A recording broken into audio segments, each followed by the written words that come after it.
होशियार जासूस ज़ेनेब ज़ेनेब 9 साल की एक बहुत जिज्ञासु लड़की थी। उसे सभी होशियार जासूस जेनेब बुलाते थे क्योंकि वह अपनी बुद्धिमत्ता से मुश्किल समस्याओं को आसानी से हल कर देती थी। एक दिन स्कूल की पुस्तकालय की प्रभारी शिक्षिका आयशे ने सभी छात्रों से घोषणा की, बच्चों, हमारे पुस्तकालय से कुछ मूल्यवान किताबें गायब हो गई हैं। अगर कोई इनमें से इस रहस्य को सुलझाना चाहता है तो मुझे आपकी मदद चाहिए। जेनेब की आंखों में चमक आ गई। यह उसके लिए एक आदर्श मौका था। उसने तुरंत हाथ उठाया। मैं इसे सुलझा सकती हूँ। जासूस जेनेब के रूप में मैं सबूतों की जांच करूंगी। शिक्षिका आयशे मुस्कुराई और उसे एक रजिस्टर दिया। यहाँ आप देख सकती हैं कि आखिरी बार किताबें किस दिन अपनी जगह पर थीं। मेरे पास उस दिन पुस्तकालय में आए छात्रों की सूची भी है। यह आपकी मदद कर सकती है। जेनेब ने तुरंत काम शुरू किया। सबसे पहले उसने पाया कि किताबें बुधवार को अपनी जगह पर थीं। फिर उसने उस दिन पुस्तकालय में आए छात्रों की सूची की जांच की। एक अच्छा जासूस हमेशा संदिग्धों की सूची तैयार करता है, उसने सोचा। जब उसने शेल्फ के पास ध्यान से देखा तो उसने जमीन पर एक जूते के निशान को देखा। उसने तुरंत इसे अपनी नोटबुक में लिखा। उसी शेल्फ के पास जमीन पर एक छोटा बटन पड़ा हुआ था। उसने इसे उठाया और ध्यान से देखा। यह महत्वपूर्ण सबूत हो सकता है, उसने अपने आप से कहा। उसका अगला पड़ाव खेल कक्ष था। वहां उसने सूची में छात्रों के खेल के जूते देखे। उसने एक जोड़ी जूते पाई जो जूते के निशान से मेल खाते थे।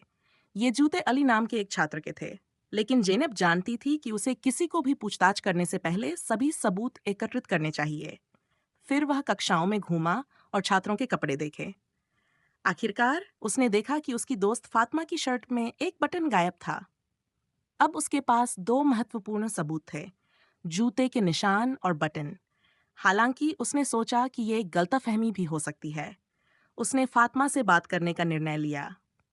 फातिमा, क्या तुम्हें गायब किताबों के बारे में कुछ पता है? उसने नरमी से पूछा। फातिमा ने अपना सिर झुका लिया और अंत में उदास आवाज में जवाब दिया, हाँ, मैंने किताबें ली थीं, लेकिन मेरी कोई बुरी मंशा नहीं थी। मैंने उन्हें घर ले जाकर पढ़ने और फिर वापस करने का सोचा था। जब मेरी माँ बीमार हो गई तो उन्हें वापस करना भूल गई। जेनेब मुस्कुराई। तुम्हें किताबें पसंद हैं, यह अच्छा है, लेकिन बिना इजाजत के उन्हें लेना ठीक नहीं है। चलो, हम ये सब आयशे शिक्षिका को समझाते हैं। फातिमा जेनेब के साथ आयशे शिक्षिका के पास गई और सब कुछ समझाया। आयशे शिक्षिका ने फातिमा की ईमानदारी के लिए उसे धन्यवाद दिया और किताबों को उनकी जगह पर रखने के लिए कहा। फातिमा ने यह वादा किया कि वह अब ऐसा गलती नहीं करेगी। जब मामला हल हो गया तो आयशे शिक्षिका ने जेनेब की सराहना की। जेनेब, तुमने इस मामले को बहुत चतुराई से हल किया। तुमने सबूतों की ध्यान से जांच की, धैर्य रखा और बिना किसी को चोट पहुंचाए सच्चाई का पता लगाया। जेनेब मुस्कुराई और बोली, एक जासूस का काम केवल सच्चाई को खोजना नहीं है, बल्कि लोगों की मदद करना भी है। उस दिन जेनेब ने न सिर्फ एक रहस्य सुलझाया, बल्कि सभी को ईमानदारी और जिम्मेदारी के महत्व की याद दिलाई। और इस तरह होशियार जासूस जेनेब के रोमांच जारी रहे, क्योंकि सभी जानते थे, अगर कोई समस्या थी तो होशियार जासूस जेनेब उसे जरूर सुलझा सकती थी। इस वीडियो को देखने के लिए आपका बहुत धन्यवाद।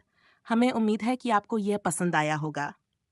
अगर आपको ये वीडियो पसंद आया हो तो कृपया लाइक बटन दबाएं और हमारे चैनल को सब्सक्राइब करना न भूलें।